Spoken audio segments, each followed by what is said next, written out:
Hey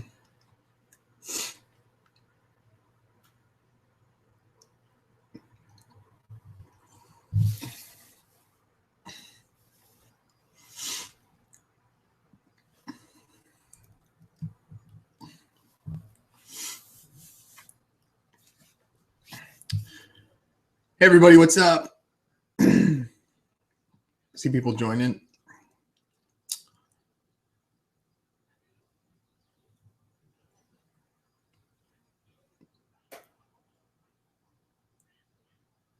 Hey everybody, what's up? I'm super pumped to have Shaqir Hussyin on the show today. Shaqir is a total master in not only email marketing, affiliate marketing, but also just a general good guy, and does really good things in a space of a lot of scum in make money online space. So I'm super happy to have him on the show today.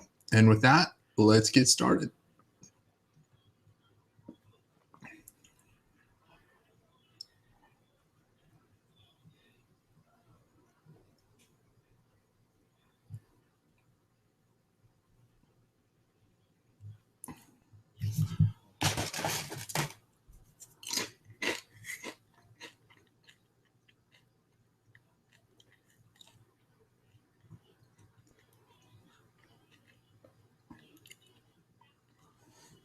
And we're just waiting for Shaqir. He should show up any minute. If you guys have questions, please submit them to Anna. As you can see, just private message her and she will relay them to us.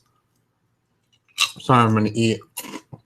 I just discovered microwavable pork rinds and I'm like super into them.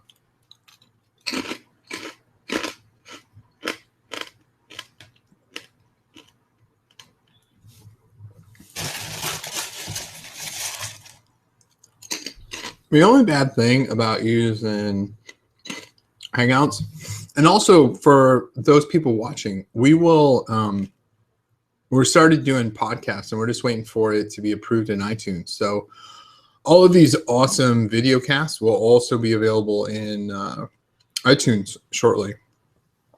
And I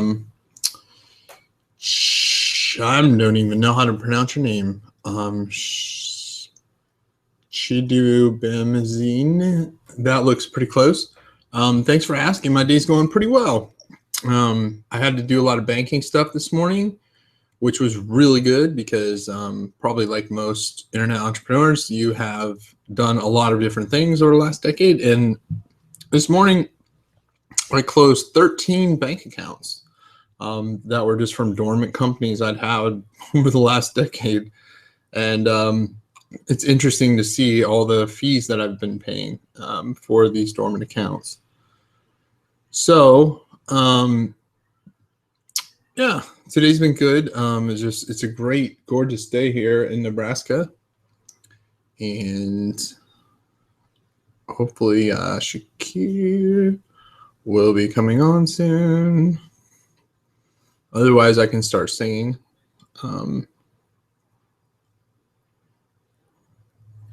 Which I don't think everyone would like, but in other industry news, I have heard a rumor for those in affiliate marketing that shortly the GetAds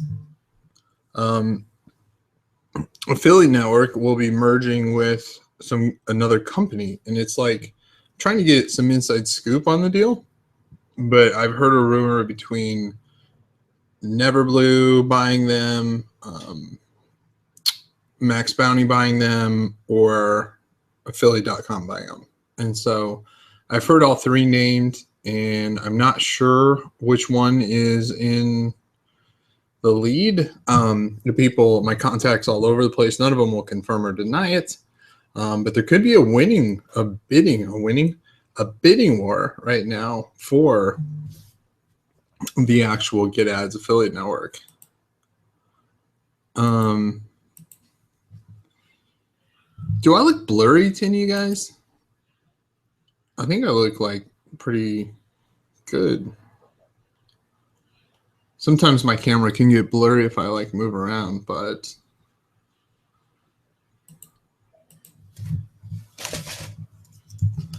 Well, we'll give Shaqir a little bit longer. Show up here. Otherwise, sorry, we'll just take it from here.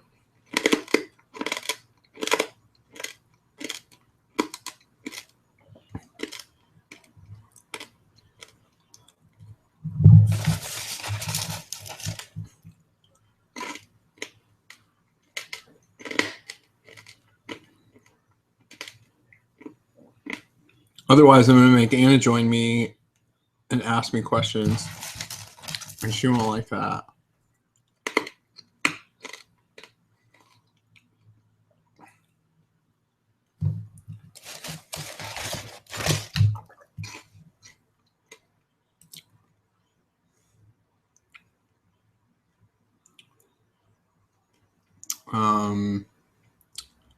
Shaqir, you have to use the link Anna gave you.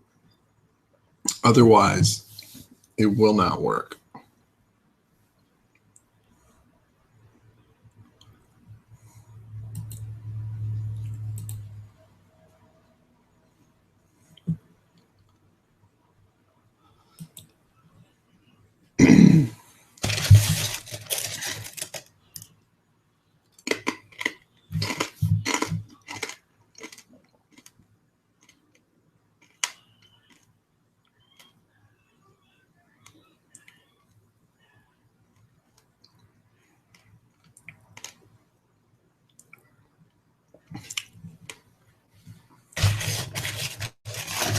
See, the cool thing is I'm sorry for you guys watching, but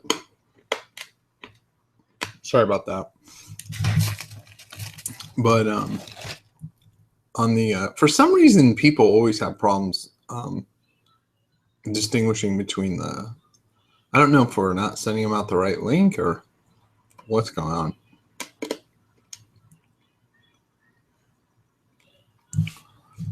Let me see.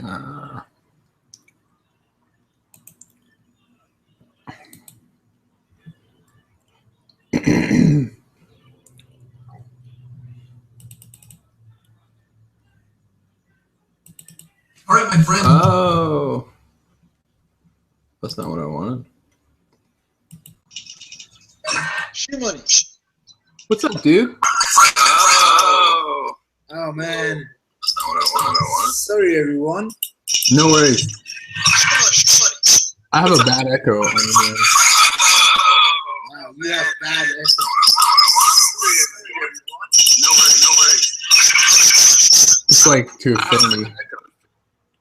Okay, this is much better. All right, so I can see you. Shu, what's going on? Hey, everyone. Sorry for the delay. Technical mumbo jumbo. All right, No worries. here. Shaqir, welcome to the show. And I know we did one not too long ago, and it was really good. But we started the video casting, and we had to move to video because we have some really good sponsors who wanted to go to video, and we'll give them a shout out in a bit. As always on it, Beats by Dre and Leeds Market. And as always, if there's viewers here, if you ask a question that we read out loud, then we'll send you a pair of Beats wireless headphones. We draw randomly, and we've given out 6 so far. So pretty awesome for Beats for sponsoring the show, giving us free headphones. That's awesome. So Shaqir, welcome to the show. How are you doing? I'm doing really awesome. I've had a crazy, challenging month. Well, other than that, I'm good. Yeah, what are you doing? In terms of business or just hanging out? Whatever, either way. You know, it's funny because just before I gone to the show, I just found out that a guy that used to work for me, I won't mention his name, but I was going to talk to you about this and how you would deal with this. He used to work for me, and we had to use this PayPal account to process some money, and he took about $47,000 cash, and now we just can't seem to get hold of him. So that kind of sucks, to be honest. I know that's not what everyone else wanted to hear, the first thing that's out of my mouth, but you know, I'm just keeping it real. these things happen. And so I just had a guy who I don't know. I mean, he hasn't responded to any of our messages. He's been getting communication from us, but it seems like he's just run off from the $47,000 cash. Yeah, no, this video cast / podcast is really just about me shooting the shit with very successful internet marketers. And it's not like, a lot of times I don't even say like, hey, can you tell us about your background and how'd you get started and what do you recommend for newbies? Because honestly, how many interviews have you done where you've had those questions and they get so old? And so this one is my show is more about just like talking to people, seeing what they're up to, get their opinions on some current stuff, and just general have a conversation. And so I think that sucks, dude. Are you going to is he in, well, I guess you're all over the place, but from a legal, is he in the United States or where's he at? Yeah, he's in the United States. He's signed a contract stating his name, everything, that he owes me this much money. So I really don't know what's going on, except that I am going to take further action. And I mean, if you were in my position, what would you do? I mean, it's not the money, you know what I mean? Yeah, obviously it's a nice chunk of money. It's going to take me, a good couple of days to make that. But it's not the money, it's the principle. This is a guy that came into my penthouse. He had a shitty laptop, so I bought him a MacBook Pro from Apple. I looked after him so well, paid him very well. And I can't believe he's done this. So I'm just like, in my head, that's kind of what's been consuming. And it's funny because I wanted to actually talk to you, because I know you have the shit list, which is crazy. But how do you perceive those things? And what's the thought pattern inside of your head? Yeah, so there's kind of like two different things that I look at, and one is like, did this person have like malice and forethought to screw me over? Because if they did, then I'm going to come really strong. I'm going to file I'm not even going to talk to him. I'm just going to file a lawsuit, and I'm going to go public as much as possible and just wreck this person. That rarely ever happens. In business, it's only happened once where somebody came to me for money and it was close to $1 million, and they basically from the start had plans to completely rip me off. So fortunately, it didn't get as far as they hoped it would. So, and I still got a judgment against them. So I never actually had to give them $1, and I still had action. But but they clearly like were conspiring. There was like 4 of them conspiring to get my money, and it sucks because 2 of them were really good close friends of mine. And so that's okay. So yeah, that's part of it, is like if I believe that this was their plan, all along, was to screw me. And then you have times where, like you have situations where it just didn't work out, and then those I kind of let go. This is a weird category because you haven't heard from him like the reason why, right? Yeah, no, I haven't. See, that makes it really tough because, I mean, if he was to call you and just be like, this is the part that really bugs me, is that a lot of times over, money, I'm a relationship person, and we've had conversations. We've had conversations about this, and I can tell just in a brief amount of time that you're a stand-up guy, you're a good guy. And, like, let's say we did something and, like 10 grand you had taken out, and well, knowing you would probably just say, hey, dude, I'm going to take this 10 grand out. And, like, I'm not saying you would do this, but I'm just saying, or whatever. But people run into cash flow issues, it just happens. And just like, hey, I need this for this other company. Sorry, I didn't get a hold of you, like, just want to let you know what's going on, and I'll keep you updated. And I'd been like, okay, I mean, like, honestly, I've had that happen with companies where actually like, well, I've had it happen. I mean, it sounds weird and careless, but I don't have the tightest grip on my financials. Like, I have a bookkeeper and stuff like that. And sometimes I'll be like, whoa, what? And we'll have like an invoice of way too much money that we paid somebody. And then I'll say, something to them, and either they'll say like, they'll respond right back and say, oh, that was a mistake. Or, it could be something of like, yeah, I'm sorry about that. You know, like something happened, and there's an explanation. And most of the times, I don't care, especially if it's a friend of mine.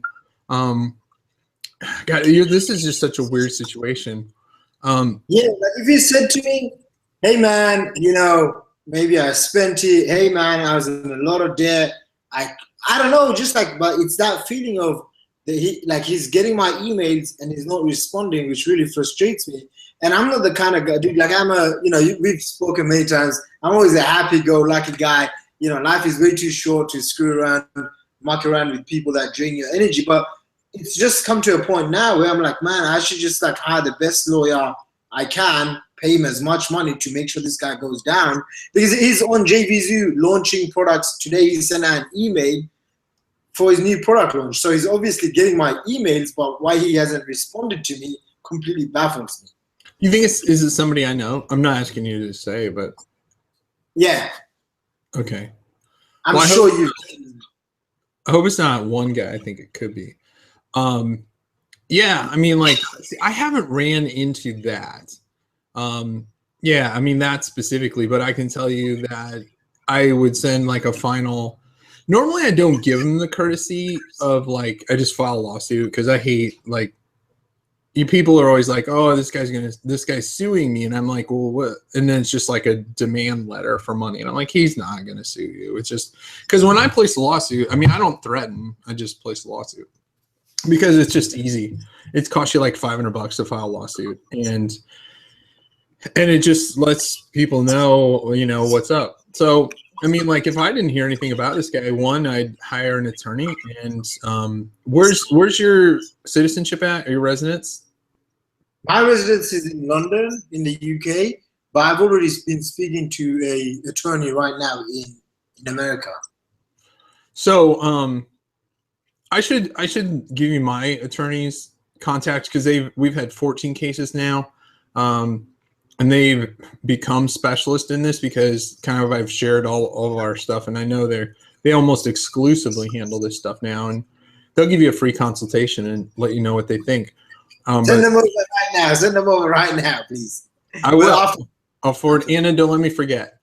But I mean, like Andy Jenkins uses them.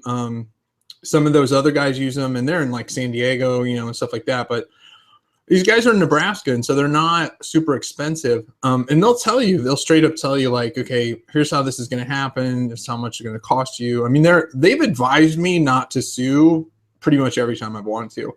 And just from it's going to cost money. Now, that's like the standard advice. But for me, I already know, like, I'll wreck these people so bad on the internet that they'll want to settle immediately. And so that's what always happens. Now, sometimes it goes farther. But we've never lost a motion in court. So, I mean, there's a lot to play into it. You're in a different situation I've never been in that you're in a different country. You know, where does jurisdiction fall? Because that's going to be a huge thing, because if, like, you can maintain jurisdiction in the UK, for him just to retain counsel in the UK would cost him, you know, well over 50 grand just as a retainer, not even to do a lawsuit. So, you know, if it's in the United States, it's going to cost you more money than him. But, you know, the interesting thing about the United States is you can file an injunction against his PayPal account. So his PayPal account would be seized or frozen, I should say, from conducting business until the case is settled. So there's we've done all kinds of stuff like that. I mean, and I'm not a lawyer whatsoever. I'm a wannabe lawyer.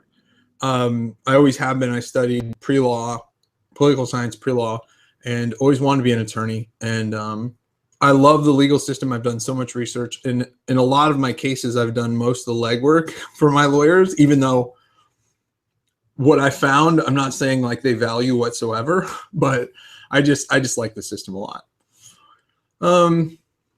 So that brings up a question that I don't know if you can see the questions, but I'm not sure how to pronounce the name. I gave it a whirl before, but basic. So Edibola, who says, I sympathize with Shakir's loss, but can we get back to the original topic? The original topic is what you want to know. So just ask questions, because that's what this show revolves around, what you want to know about. Okay, the other person says, does that make you wary when hiring new people, when you go through things like this? Like for me, I can kind of switch off what's happened and just like, be like, okay, that's happened. It's just like when you get a heartbreak, right? Like when you are heartbroken by a single woman, if you then turn around and be like, oh, old girl, XYZ, or can never trust another woman in my life because you had one bad experience. That you kind of sell yourself short. Early on in life, I told myself I'm never gonna sell myself short. Life is way too precious. You know what I mean? So that happened. I'm not gonna. He's American, so I'm not gonna turn around and be like, oh, Americans are bad, or people that are like that, or this kind of affiliate is bad. It's just an individual case, and so it sucks. Don't get me wrong. This is the first time it's happened. The only other person that I know it's happened a lot to is Shu Money. So I'm really grateful that I'm speaking to Shu right now. But does it make me wary? It makes me know that in the future I just have to take a little bit more precautions. Okay. The dumb thing with this guy is he's signed a contract with his name, that has an IP address, that has all this information, saying that he owes me the money. So I have no idea what's going on in that sense.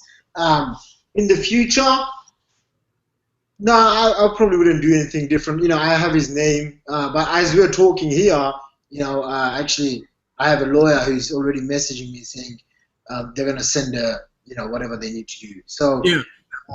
What's your name? Chidu Bem. Look again. Shu, what's your thoughts on that? On that part of it about hiring people, or like working with people? Yeah, I think what you just said, I was actually hoping that you were saying that it's for me, it's a lot of times when things like this happen, whether it's a business failing in a certain area or whatever, I mean, you can quit and never try that again, or I mark it up as an educational experience. And I mean, there's just I didn't go to college, so I mean, like for me, all of this is, I didn't get an MBA, all this stuff. Like, so anything running a company, business relationships gone bad, everything just is an educational experience, so you find out like, okay, if a girl's acting a certain way and things look fishy or whatever, all right, well, and you find that about like, okay, I got burned by this before. So, and when I married my wife, like she wanted a prenuptial agreement. Okay. And this was because she was in medical school and going on to be an anesthesiologist, and now was broken on unemployment. Right. So her dad was insisting she got one of these. And this was before I made it. I mean, I literally was broke as shit, like in debt. And so when she was in medical school, but her dad knew that she was going to make a lot of money and looking like I was never going to make money. And so, we got married. I said, I'm not signing a prenuptial agreement because here's the deal. Like, the deal is that like, we're either in this or we're not. Like, if you don't want to get married, let's not get married. But I believe in this. Like, this is like a contract thing. But, if you don't want to do it, I'm not signing no prenuptial agreement. Well, it would have drastically gone in my favor had I done that. So, but who knew? So, and I think like, that's the thing that I've come to learn with contracts in general, is they're rarely ever enforced. And that's come from my education as well. In that, I've had companies with a lot of different people. And you might turn on your speakers a little bit. I thought it was me. Can you turn down your speakers a little bit? Okay.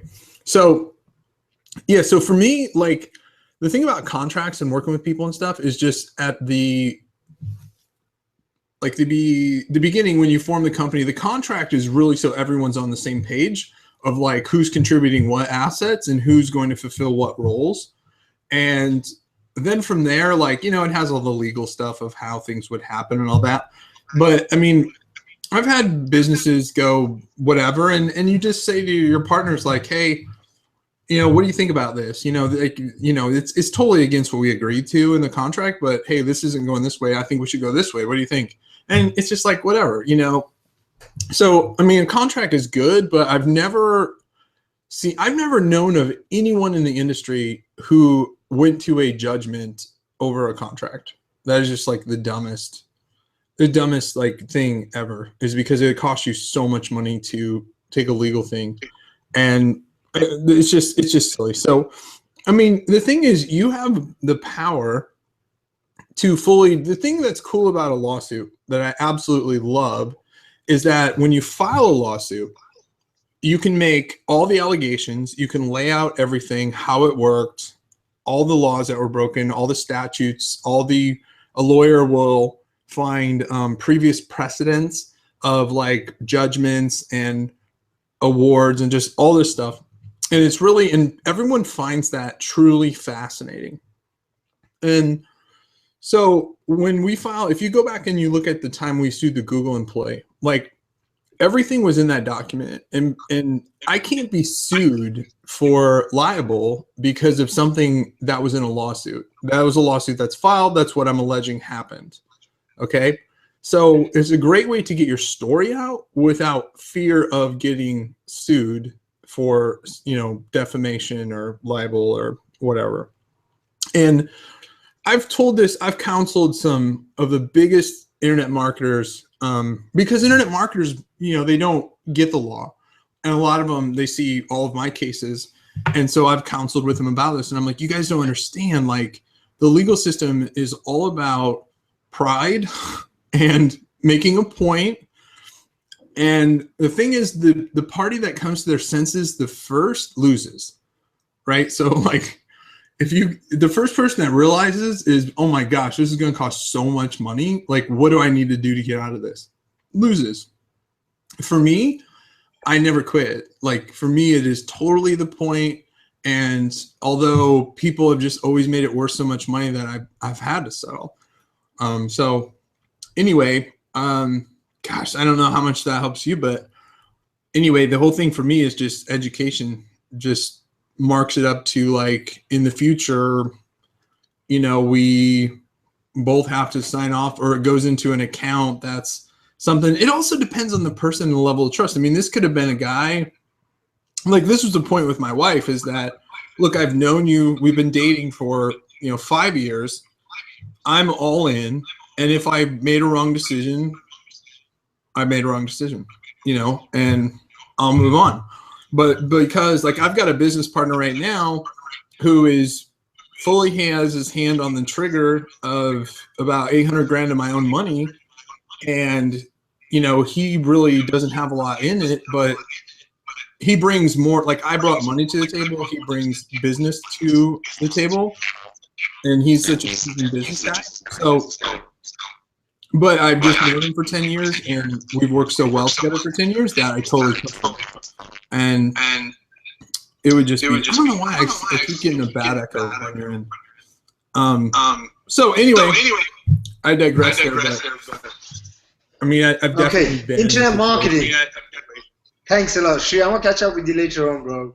Yeah. And I really appreciate that. Anna, darling, thanks for always staying on the ball. Anna is awesome. Yeah, Anna's awesome. She follows up with everyone. She did, and I was like, wow, if she did it, I'd complete it. Dude, I thought it was 5 p.m. UK time, so I literally sat over there for a single hour thinking, why is Shri Money late? Why is he late? And then she cleared up. All right, so Adebola asks, what's the cheapest and fastest way to build a list? Listen, it's not about cheap and fast. It's about what is the most profitable way I can build a list, okay? You know, a lot of people get really bogged down with free traffic and they get attracted to shiny objects or SEO or whatever. I've never been that kind of guy. I think Shri Money has a different perspective, I've always been, if I can spend $1 and make 3, if I can spend $1 and make 5, how can I leverage my money? Even when I didn't have money, I always thought about how can I start doing paid traffic, because there's only 2 ways you get traffic. You either pay for it with your time or you pay for it with your money. And so that's why I basically mastered paid traffic mainly via solo ads. And then I built an agency called soloadsagency.com. That's the plug, by the way. Soloadsagency.com, where we basically help people get solo ads and email traffic, because I became very good at it, and I built 5, 6 different $1 million businesses. Probably about 4 of them I built primarily through solo ads. Okay, so I don't ever ask myself where's the cheapest traffic. I ask myself where's the most profitable traffic, and essentially once I can turn that traffic into profits, the asset that gets created is my list, and that's the best traffic source in the world, your list. Shu, your thoughts on that? 1,000%. I mean, we got into, when we started our initial what was shoemoney.net, now is blogninja.com. we started with my list, John Chow's list, promoting it, and then I got into the solo ad world, because I didn't even know what solo ads. I'd heard of solo ads, but I had no clue what they were. And so Andrea Fulton was the first person who did it, and I killed it. And it actually like screwed up my Blog Ninja thing, because I kind of started chasing the money at that point, because it was just meant to be this great free resource. Anyway, I'm digressing. Yeah, for sure. I mean, like you said, there's a traffic that you pay for and the traffic you spend your time. And a lot of times, like, the best traffic I've gotten, I mean, one is, like, I just started my blog just for fun at shoemoney.com, and a lot of people don't know this, and I always remind people, but like, they're like, oh, you have this AdSense check for, and I'm like, I didn't post that ever publicly until like 2008. And like, I never even revealed that I had this Next Pimp site that was making, $4 or $5 million a year in profit until like 2010, because a site had so much copyrighted content on it. Like, I would show like how to do things on my blog, but I never named the site because I didn't want these record labels and all this stuff just, realizing how much money I was making from the site. So, but I was giving value to people. So it started to really build this list a lot. And then, with buying solo ads and that, we've made a lot of money from solo ads. And the only thing about solo ads that, and you have to keep in mind, I'm in a different, I don't want to say league, but a different category. Like, I had no idea what solo ads was, to spending $400,000 in the last 6 months alone. Well, no, not the last 6 months. From last June till the first of this year, we spent over $500,000. So in solo ads, that's for a lot of the industry. I mean, I basically was, Shaqir, we had a conversation about it, and I jumped in feet first and was buying just way too much traffic. But, I'm still, I haven't bought traffic for 3 months because I redesigned all the content and stuff, but I still get, 300 US double opt-in people from even solo ads that were sent a long time ago that still have links, or, people posting all this stuff and stuff. But anyway, okay, I digress so bad. Yeah, just how do you build it, is just really the best way is, I mean, a lot of the solo ad stuff, you have to keep in mind though, with solo ads, this is what I discovered, but Shaqir has 1,000 times more. I've only got about 6 months of solo ads experience. Okay. And I wasted a ton of money. There was one, I can tell you in 1 week, I lost $50,000 in solo ads. And that was just because I went too hard with someone who I shouldn't have. But I'm a cowboy and a bit of an extremist. With that said, one thing I discovered is a lot of the solo ads industry is very saturated, or not saturated, but incestuous, in that you buy from one solo ad person, then they sell solo ads to another, then they sell solo. So it's like the same people in like 9 different lists. So I think you have to have, the more I got into emailing people every day, and this was a conversation I had with Shaqir, and being unique and reminding them how they found you and what you're about and all that, because a lot of times solo ad people are on a lot of lists. Now, Shaqir can probably expand on that a million times better, but that was my experience in the solo. And I haven't bought from Shaqir yet. He won't sell me traffic, so.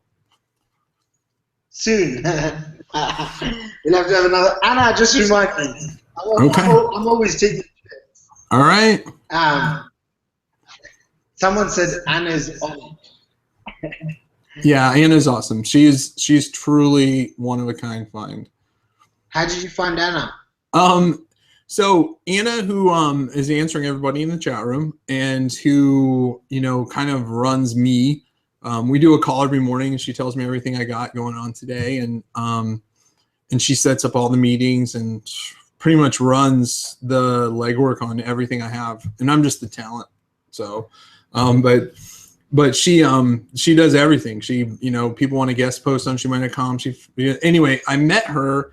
My wife hired her to be kind of like a part-time, like it was probably more of a nanny position at first, like a nighttime nanny position when we had our children, and that was 8 years ago. And then she did that for like 3 years, and then I think she lived with us for about 6 months. And then she went off to Disney to do an internship, and then came back, and she was looking for a part-time job. And I actually accidentally saw on her phone like that she had been talking to a local place, and I told her, I said, why don't you come work for me? And she didn't take me seriously, even after I hired her. I think she wasn't taking me seriously. And then I sat down with her and I said, seriously, like, I want you to run this conference. I want you to do this. And she was like, what? Kind of blown away, because, she was younger and, just out of school, and here she's talking with people with, hundreds of millions of dollars in net worth all of a sudden. And so, but she just really fell into it. And so that's how I met her, is she was our nanny. And a key thing is when you work for me is you also deal with my wife, from a scheduling perspective of Jeremy's got to go to affiliate summit here. Just want to let you know the dates, Jeremy wants to go to this conference. And so because she knows my wife's kind of a hard ass. So that was like 90% of it. All right, I got it. Yeah. So you're the soft one in the relationship. Yeah, I would definitely they say like alpha and beta males. Like, I don't really know where I would fall. I mean, I would say in business, I'm definitely like hardcore, but as far as our like house and shit goes, I just don't give a shit. Like, whatever that means. But yeah, my wife just always schedules shit and runs the house, and I don't really care. I mean, I just go buy cars I want, and if I want shit for the house, I buy it. But otherwise, my wife coordinates like everything else. So with Anna's help, anyway, do you do all your own stuff? Like, do you do all your own financial stuff? I don't do nothing, man. I have a girl called Lisa. She handles my finance. She handles what I like to call them is peace of mind tasks. As an entrepreneur, you and I, the only thing that we really have is our peace of mind, so that when you have peace of mind, then we can create things that the average person maybe not be able to create. Not that I'm saying we're better than other people. It's just the way we think, and you're certainly better than most people. I'll say that. At times.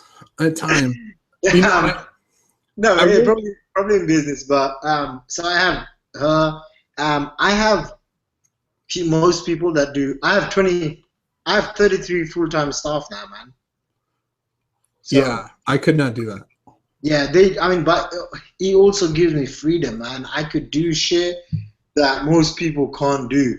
I could take a good amount of time off and know that I would still do multiple six figures in a month, multiple six figures in a week.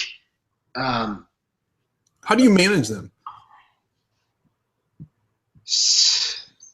We have Skype. We have Skype groups, different divisions of Skype groups. And so right now it is getting a little bit too much. So I just brought in a COO.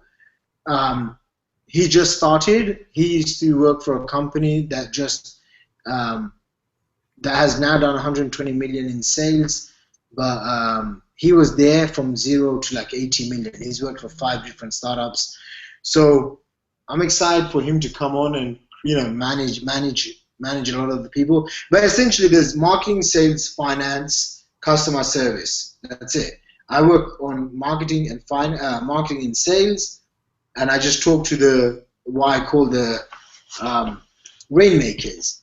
So out of 33 people, there's probably 4 rainmakers, and then there's 2 core admin staff. So as long as I'm talking to these people, I'm good. Right. Yeah, my problem is that I go with like the peon. I go all the way down the chain, and so a lot of times then they'll bypass their superior and come directly to me, and then it messes up everything.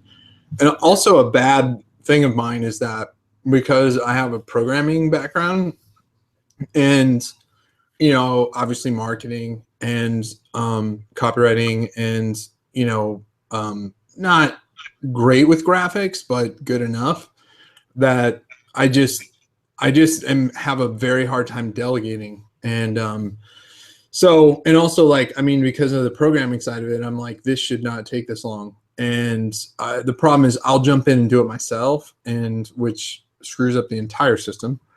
And so I just don't do well. I don't do well with the large team. I tried for years, and actually recently, I made an initiative of just to clean up financial stuff. So I went around to banks just today and I closed 7 accounts, and that's just ones today. And then we're going to relook at just bank accounts that it's messed up because 3 of them were negative just because of the monthly fees that they charge to have open accounts.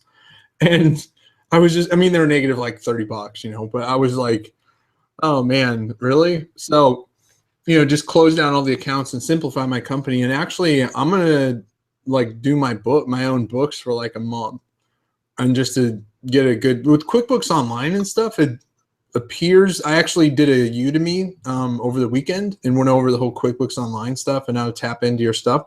So I really the best time I ever had was when I did everything myself. It's when I made the most money in my life. And just things were simple and I could do everything. Sometimes I think gosh, what if I made it more simple? Just got rid of everyone. That thought has crossed my mind. I actually had somebody on Skype today say to me, because I get all these Skype requests, it's not hard. And those that are watching, my Skype name is Shumoney, so it's not really hard to guess. And I get a lot of friend requests, and I accept them all. And the first thing I say is, hey, what can I do for you? It's just the first thing I say. And if people just want to chat, I say, I appreciate that. I never have time to chat, so sorry. And today this guy said, hello, how are you? And I said, you've got about 20 seconds to tell me what I can do for you. And I do this with everyone. I'm not trying to be a dick. Just tell me what you got going on. Yeah. Or, okay, a lot of times people will be like, oh, I wanted to see if you do an interview with me. Cool. Email Anna, let's set it up. I don't think I've ever turned down an interview, ever. Just because I like it. I like to talk to people. Most of the times it's, helping newbies and stuff like that, which is okay, but it gets, I don't want to say it gets old. Telling the initial story gets old, and the end of how do I make money overnight with doing nothing, is, there are ways to do it. But it's, it gets a little old. But yeah, for the most part, this guy today said, I said, what can I do for you? And he said, oh, we'd love you to promote our offers. We've got binary stuff. We've got this, this, this. And I just say, hey, dude, I'm retired. And I am. I mean, I don't do affiliate marketing anymore. I mean, I do with our training program, but honestly, like I was set to retire when I sold the PAR program last November. That was like my goal. I'm retiring. I'm going to blog and do consulting if I want to. And that's basically what I've been doing. And then the video cast is fun. I love doing these and I love sharing them. And, like I love sharing these. Jeremy? Yeah. Yes. I didn't mean to cut you off. Once you finish, I want to talk to you about the PAR program. What's that? I wanted to ask you about the PAR program. Right. So it was stated at 12 million.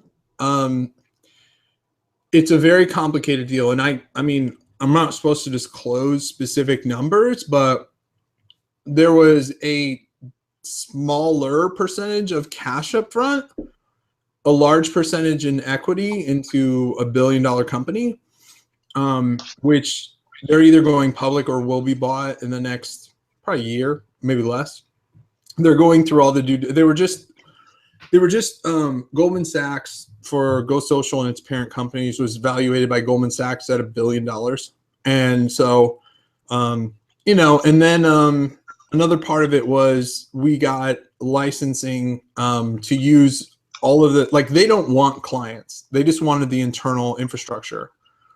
And so because they were our biggest customer, and honestly on paper, what they were paying us was a lot of money. And so like in probably 2 years, 3 years, they'll make this back easy. Plus, well, probably less than that. So because if you look at the actual cash versus whatever. So it was an opportunity. Oh, this was the other thing, is that all the existing clients that we had, we got to keep and service them, but they incur all the costs. Okay, so the clients we have are still ours, and we get all of the revenue and yeah. So like it's their responsibility to keep everything running, and for us, it's really awesome because we just continue to service them, and which really isn't much because most of them, if they know how we work, it's a email marketing platform plus agency. So we work with sometimes a lot, and most of the time not. So that's how the sale went down. They named the $12 million figure. I mean, the figure is really, it could end up being 50 million. It could end up being 2 million. Who knows? But after I sold that, I had a bunch of employees, and I just was like, okay, this is time to retire. I put away plenty of cash, but my passion.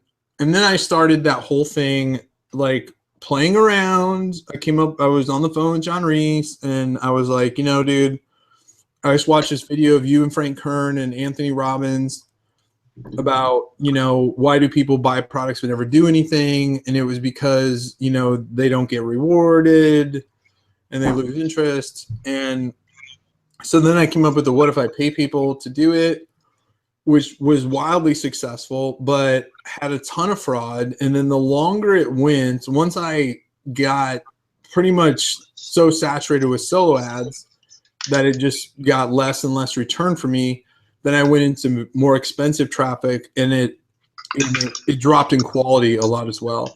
So then I was just like, so then I redid the content to where we don't pay people, but we also don't require them to sign up for web hosting. And actually, it's such a better quality of user. And we've now, I think actually the part of paying people, to do the task turned off a lot of the high quality users. So, because we're seeing less people, but we're seeing for web hosting, we're seeing we saw as much as a 40%, like at the end of making people sign up for web hosting, we saw as much as 40% refund rate. Whereas now that we've taken that off, we're in single digit refund rates. So, we don't get the CPA, the high CPA that we did, but after refunds and other stuff, we're actually ahead, even though our CPA is a lot lower, our volume's a lot lower, our quality of users a lot higher, because now that we're not in the make money online classified thing, we have a great Facebook application that refers about 90% of our users. So again, it's just a higher quality user base. But anyway, that was a big digression from the par program question. But okay, so we have some other questions too. Let's start from, okay, do lawyers take a percentage of awarded money? In all my cases, I've never had a lawyer take a percentage, and some would have done, well, they always would have done better if they would have taken a percentage of money versus what I paid them, depending on the percent.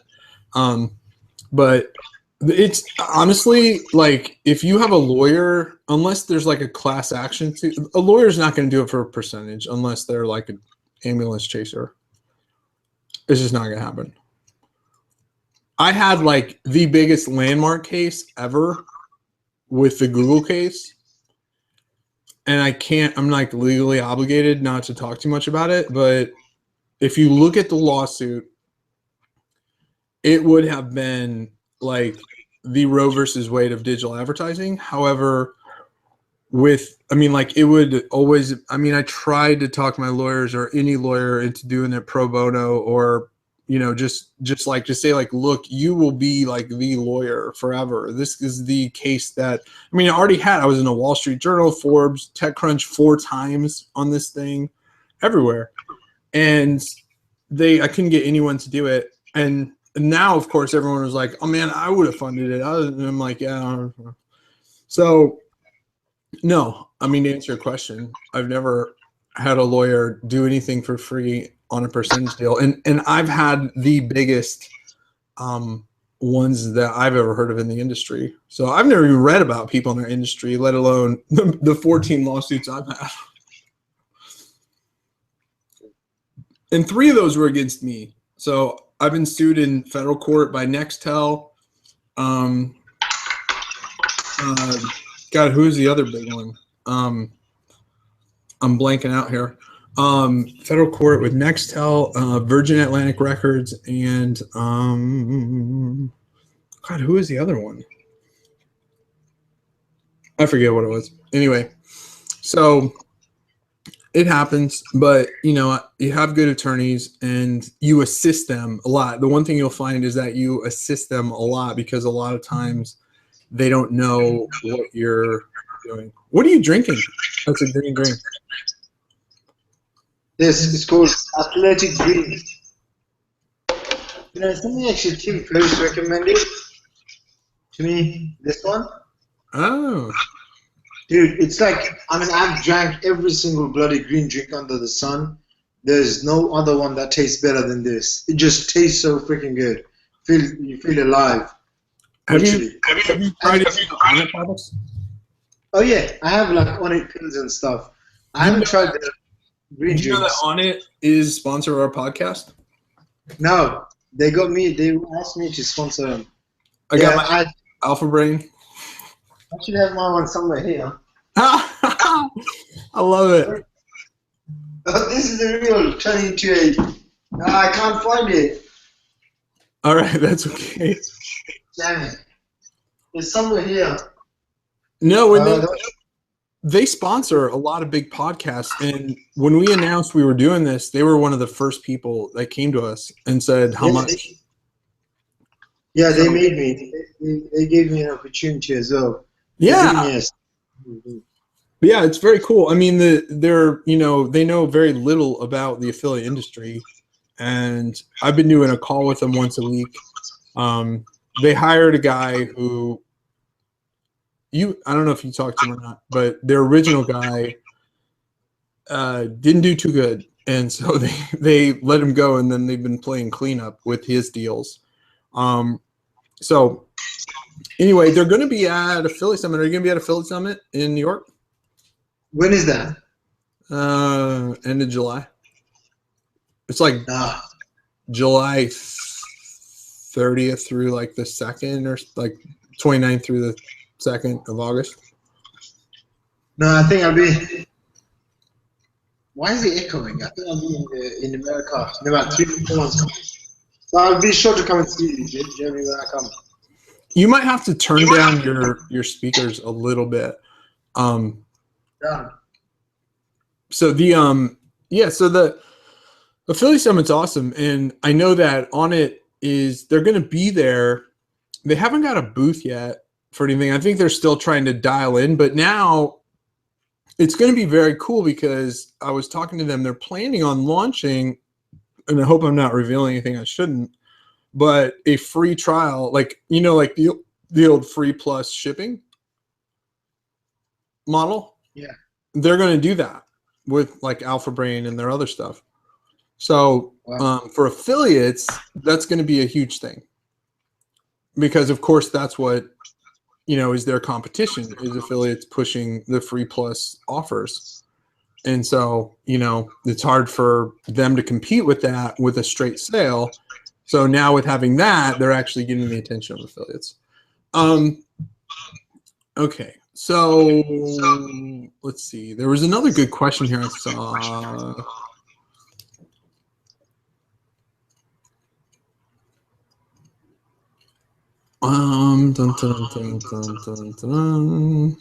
Okay, while you're talking big bucks on ads, can someone without that kind of money do to start on a small scale? Shoot, I'm gonna Snapchat you. Okay. What's the question? Okay, so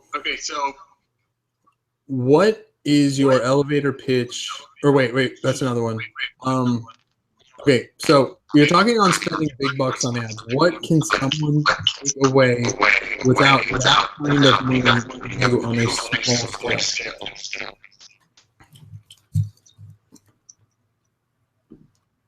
Did you get that? Yeah, I did. Let me try my headphones real quick. Yes, Anna, I know. See, Anna's on delay, so we Snapchatting. She hears the echo and then tells me she hears the echo, but it's actually like 5 minutes after the echo has occurred.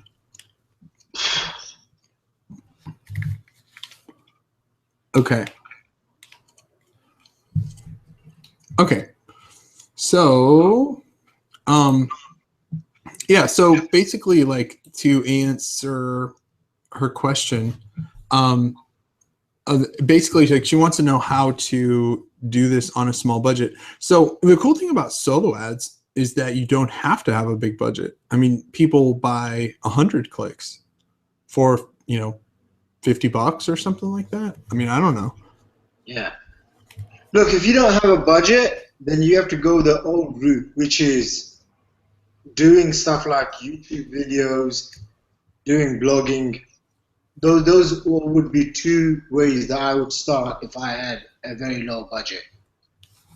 Right. I think that's a lot of people want like a quick, fast solution. And I mean, the thing is like, I mean, we were in the same position as you at one point in time. And that's the thing I kind of get frustrated with the most is everyone's, but what's the really fast way to do it? Cheap. What's the super cheap and fast way to do it? And I mean, like Shaqir said, it's time. It's going to be your time. That's really it. Let me see output here. Dun, dun, dun, dun. So, I don't know. Do you have anything to add to that?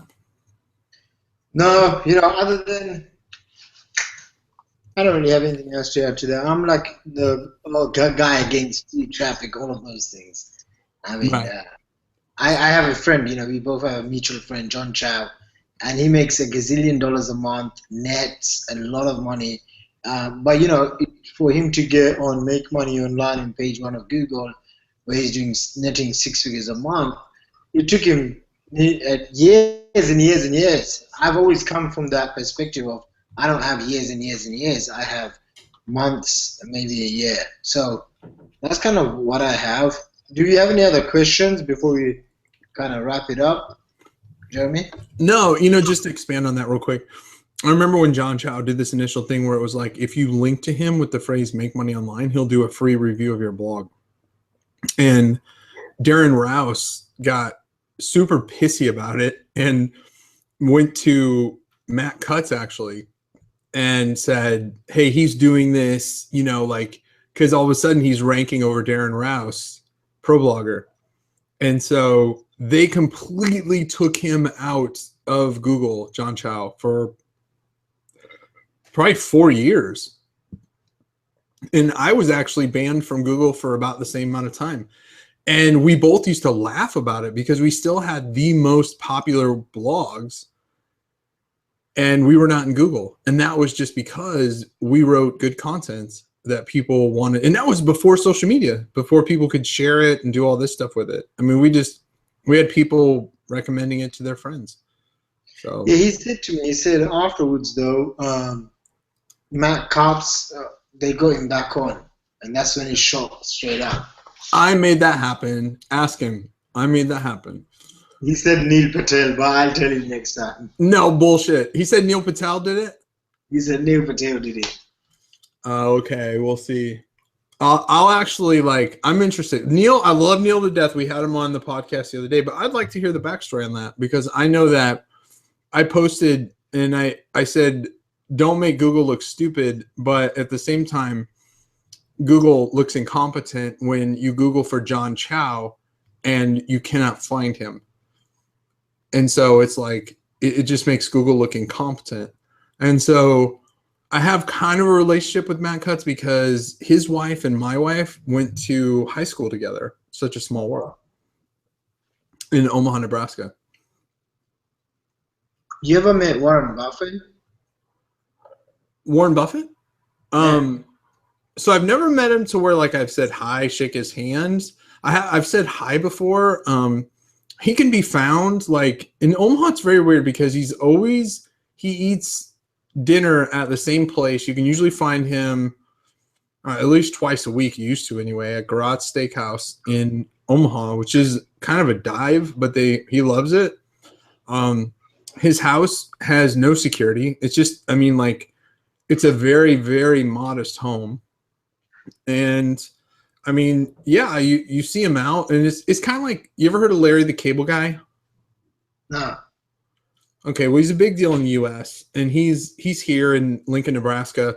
You see him out all the time, and you know, like, you kind of just be like, hey, you know, but nobody bugs him. Like, I've never went up to him and asked for an autograph or, you know, for even a picture. And I'm the guy that doesn't give a shit. Like, I'll go up to anyone and ask for a picture, but it's something about, there's been like 3 people I've met that I haven't done that with. One was Marcus Luttrell, who was Lone Survivor movie.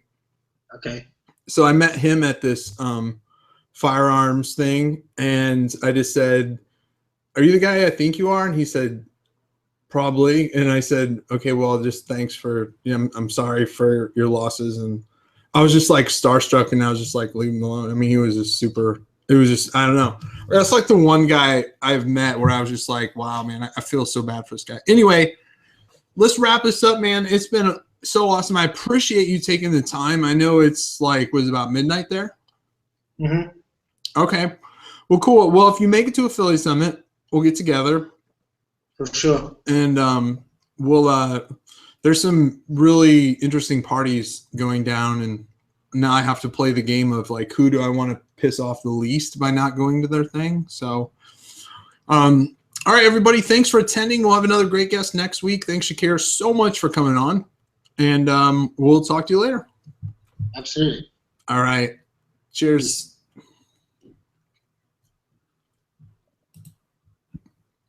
Mm-hmm.